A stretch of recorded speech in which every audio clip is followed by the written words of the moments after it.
Bon dia, famílies. Vet aquí el biblioconfit d'avui de la Biblioteca Carme Rei. Si no he menjat res. Mar Venegas i Andreu Llinàs, editorial Convel.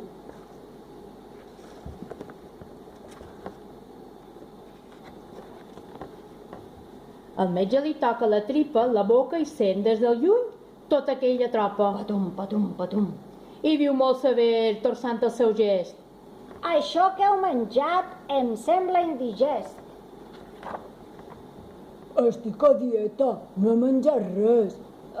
Potser alguna fada per dinar m'he pres.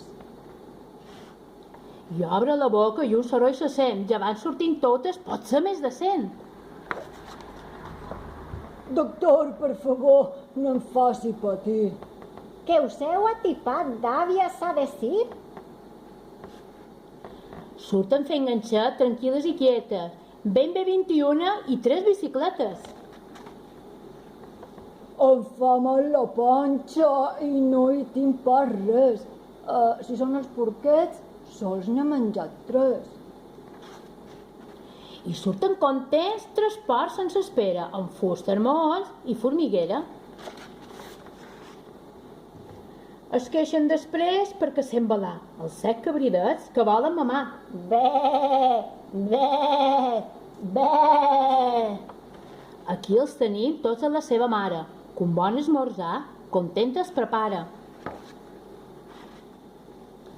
Què voleu per postres? Pot ser confitura, n'estic ben segur. No tinc cap malura.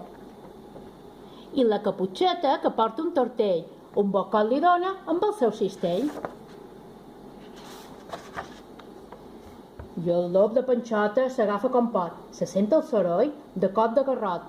Pam, pum, pam, pum. És un llenyataire que s'ha presentat amb una destral que fa feredat. El llop mai no para, que això és d'odolar.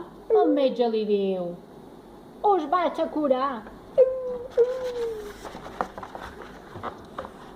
Això que us fa mal i us dona ronquera són, sense cap dubte, palets de riera.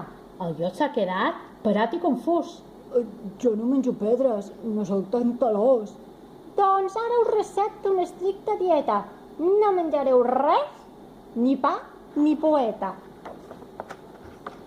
El llop que l'escolta no gens boca fi. Nyam! Es menja el doctor i el seu maletí. Nom, nom, nom.